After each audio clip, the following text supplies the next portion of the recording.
দাদা, ও দাদা,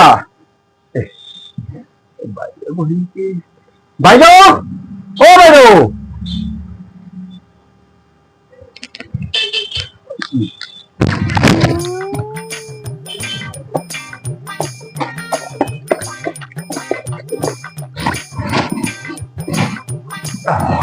দাদা,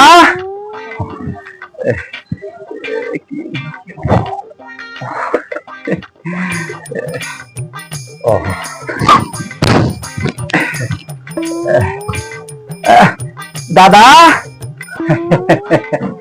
কিবা লাগিছিল নেকি? দাদা হেৰি মানে এই একটকীয়া ডাবৰ আমলা পেকেট আছিলে নেকি?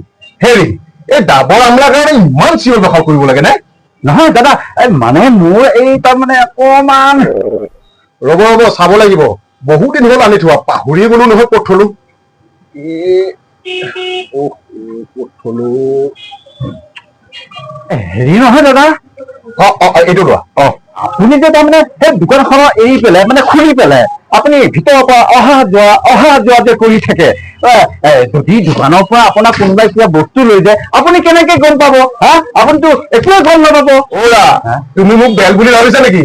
মই তাৰ ব্যৱস্থা সকলো কৰি থৈছো, কোনো মোৰ হাতৰ পৰা হাৰি যাব নোৱাৰে। মানে দাদা আপুনি কি কৈছে মানে মই কথাটো বুজি নাপালো। বুজি পাবা, এইফালে চোৱা, এইটো কি? দাদা একদম ভাল কাম কৰিছে বুজিছে, এইটো বস্তু লগাই একদম ভাল কাম কৰিছে। দাদা তাৰমানে কি জানে, আপুনি যে এই দোকানত যেতিয়া সেই ভিতৰত যে আছিলেগৈ দোকানৰ ভিতৰত, তেতিয়া মই আপুনি নাথাকোতে তাৰমানে মই নিজাববীয়াকৈ সেই কেডবেৰিজ সেই তিনিটা আকৌ সেই কিবা এইটো এই ফেচ ৱাছ তেল এটা ললো, তাৰমানে এইয়া চাওক। বেয়া নাপাব, নিজে ললোৱা এই তিনিটা। আৰু সেইটো এতিয়া কওকচোন মোৰ সেই দিনটো কিমান হ'ল? সেই যে দেখিছে চিচিটিভিটো, সেইটো বহুত দিনৰ পৰা বেয়াই হৈ আছে বুজিছা।